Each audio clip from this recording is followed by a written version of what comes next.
Selamat petang, Vita. Selamat. Saya akan mulakan dengan soalan yang pertama. Apakah pendapat Anda tentang undang-undang yang telah diterapkan oleh masyarakat sekarang? Pada pendapat saya, undang-undang yang telah diterapkan oleh masyarakat harus dipatuhi dan diikuti setiap individu. Hal ini disebabkan undang-undang dapat menjamin kehidupan setiap anggota masyarakat yang baik dan teratur. Selain itu, undang-undang dapat melahirkan warga negara berdisiplin dan hidup dalam keadaan yang aman dan harmoni.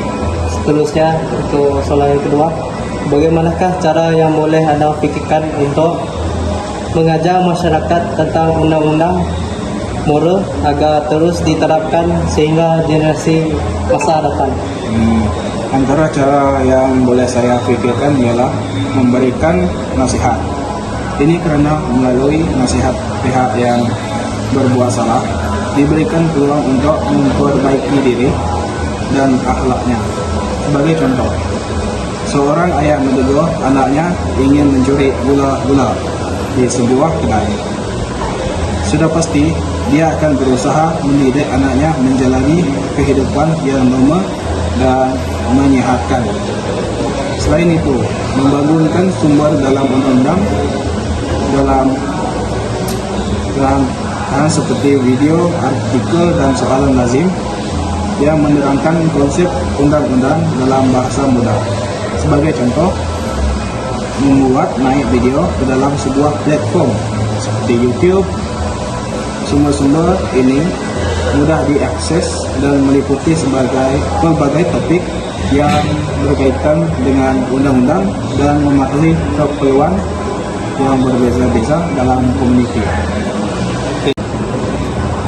Dan untuk soalan yang ketiga, undang-undang telah wujud sekian lama. Ia wujud dalam setiap masyarakat di dalam negara. Soalannya, mengapakah undang-undang penting di dalam negara? Undang-undang penting di dalam sebuah negara karena undang-undang dapat mengawal tingkah laku masyarakat melalui peraturan yang telah diwatakan. Hal ini mendorong negara memelihara keamanan dan keselamatan. Contohnya, sesiapa yang didapati mengingkari undang-undang atau perintah akan dikenakan hukuman dan denda. Jadi, negara bukan sahaja memperoleh perpaduan dalam kalangan masyarakat, malah negara turut memperoleh keamanan dan keharmonian. Walaupun sebuah negara itu terdiri daripada keperbedaan asas rumpun bangsa, agama, dan budaya. Seterusnya, undang-undang juga melahirkan masyarakat yang mempunyai semangat patriotik yang tinggi. Ini dapat dilihat dan sikap masyarakat itu sendiri yang bertanggung jawab terhadap negara, sanggup menegakkan kepentingan negara melebihi kepentingan diri. Terima kasih, Vita. Pada pendapat Anda, apakah yang boleh Anda kaitkan dengan peraturan dan undang-undang? Pada pendapat saya, peraturan dan undang-undang dapat dihubungkan dengan peraturan dan undang-undang sekolah. Peraturan dan undang-undang jalan raya dan sebagainya. Sebagai contoh, peraturan dan undang-undang sekolah yang dapat kita perhatikan yaitu peraturan ketika berada di asrama, peraturan kita keluar masuk IKN, peraturan kita berada di dalam pejabat atau kelas. Boleh berikan contoh peraturan ketika berada di asrama? Peraturan di asrama adalah tidak dibenarkan merokok di dalam kawasan asrama atau di dalam kawasan IKN. Tidak dibenarkan membawa periuk elektrik ke dalam asrama. Pelajar haruslah melekatkan sirip pada kipas, soket, dan peralatan elektrik yang lain. Selain itu, pelajar juga tidak dibenarkan membuang sampah sembarangan. Apakah peraturan ini penting pada kita sebagai seorang pelajar? Peraturan ini penting kepada kita sebagai pelajar ialah untuk membentuk disiplin diri dan berguna apabila berada di tempat bekerja atau di luar kelas. Peraturan dan undang-undang tidak boleh dipandang rendah sebagai melepaskan batuk di tangan. Hal ini karena sebagai seorang pelajar, kita haruslah mendisiplinkan diri untuk mematuhi peraturan dan undang-undang yang telah ditetapkan di sekolah maupun kita berada di luar. Saya akan teruskan dengan soalan ketiga, yaitu bagaimanakah peraturan dan undang-undang dapat diterapkan dalam kalangan pelajar? Seperti yang saya katakan tadi, sebagai seorang pelajar, kita seharusnya mematuhi peraturan dan undang-undang yang telah ditetapkan. Selain itu, pelajar juga digalakkan mengikuti program-program yang dapat meningkatkan disiplin diri sebagai seorang pelajar. Hal ini akan terbentuk sekiranya pelajar dapat mematuhi peraturan dan undang-undang yang ditetapkan.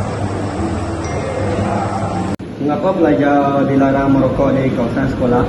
Pelajar dilarang merokok di sekolah karena dilarang sebab merosakkan nama sekolah. Soalan kedua, mengapa pelajar tidak digalakkan untuk merokok? Pelajar tidak digalakkan merokok karena dapat membahayakan kesehatan dan merosakkan imej pelajar.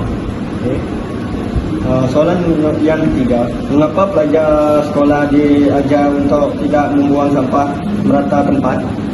Pelajar diajar untuk tidak membuang merata tempat kerana dapat memburukkan imej sekolah dan negara.